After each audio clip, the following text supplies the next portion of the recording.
best practice number 1. Have you ever attended a video call where you had your camera on, but the customer, the prospect, did not? Yes. We call that the black screen of death. You enjoy that? You enjoy those moments when you're looking into that black screen of death, wondering, are they even with me right now? Are they eating lunch as I'm talking to them? Are they reading their email? What are they doing? The fact is, they've done the studies on this, and to no surprise, sales closing rates are dramatically higher when both parties have their cameras turned on. You already knew that.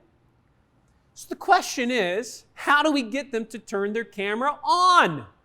The big mistake that many companies make is that when they do the invite, they don't talk about the camera being on. And so it's not until you're actually on the call and you see that they don't have their camera on that we're mentioning it. That is the mistake. The cure to this is prevention. And so we want to have a clear invite, and in that invite, we have a definitive why we're asking them to turn their camera on, as well as a clear confirmation that they, yes, will turn it on.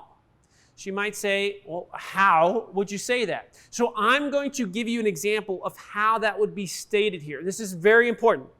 This is one of those things we're going to want to practice this with your sales team. First of all, I can tell you, they're not doing this right now. 100%, they're not doing it. And if they practice essentially this script or a similar phraseology, wordology that I'm going to now use, you're going to find that if 1 out of 10 or 5 out of 10 or whatever it is aren't turning their cameras on, they're now going to start to do it almost every single time. This will almost eliminate completely the black screen of death. But again, the cure is prevention. So it might sound like this. Let's pretend that you and I were talking on the phone, or I was sending you an email to invite you to our call, our video call on Friday. So it might sound something like this. And we'll call your name Jim. So Jim, for our call on Friday, it's critical that we both have our cameras on. Now, the reason why we both want to have our cameras on is because you need to be able to see me and get to know me, because of course we're going to be friends for a long time, I hope, but at the same time, I need to be able to see you. You see, when we meet on Friday, I'm going to be showing you some complex things, some complex plans for your team, for your organization. If at any point you can't clearly understand what I'm explaining, and I'm able to see that, I need to be able to say that better. So ultimately, this is going to prevent us from making any mistakes of communication. So Jim, will you make sure to have your camera turned on for our appointment on Friday? And that's all you do. Now again, is your team using this right now? Probably not. Now, what were the whys? Notice I didn't just say, will you turn your camera on? I said it's critical that we both have our cameras on. Now, the reason why we both want to have our cameras on is because you need to see me, I need to be able to see you, I need to be able to see if you're not fully understanding everything that I'm explaining. At any point, if you're not understanding it, I need to be able to say it better. This will prevent us from making any mistakes. That was the key phrase. And by saying that, now I've earned permission to say, so Jim, will you make sure to have your camera turned on for our appointment on Friday? Almost every single time, Jim is going to say yes. Now, of course, before that call, you're probably going to send a reminder, preferably via video, to have them, what the expectations of the call are going to be, and to have them turn their camera on. It's extremely important. Now, some of you might be thinking, well, what if they say, no, I don't want to turn my camera on? What if they push back? Well, this is not uncommon. It doesn't happen a lot if you have a clear why, but if somebody on occasion does say, do I have to? Let's say you can just tell they don't want to. Here's what you do. Again, it's 2 steps. It's very, very simple what you do. The first step is to ask them, is there a concern? Like literally that simple. The second step is that you repeat our initial run, which was explaining the why, and go for the confirmation again. So it might sound like this. You've explained everything, and then you say, so Jim, would you make sure to have our your camera turned on for our appointment on Friday. And then Jim suddenly says, I don't really know. This whole video thing, I'm kind of sick of it. And you say, Jim, is there a concern? And then he says,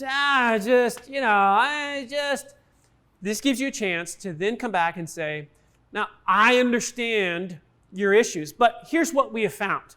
When we have these calls, because the information we're covering is so important, and because I'm going to be showing you some things that really matter to your business, if at any point you're not fully understanding what I'm explaining, I'm going to be able to see that better, I'm going to be able to say it better, and this will prevent us from making any mistakes.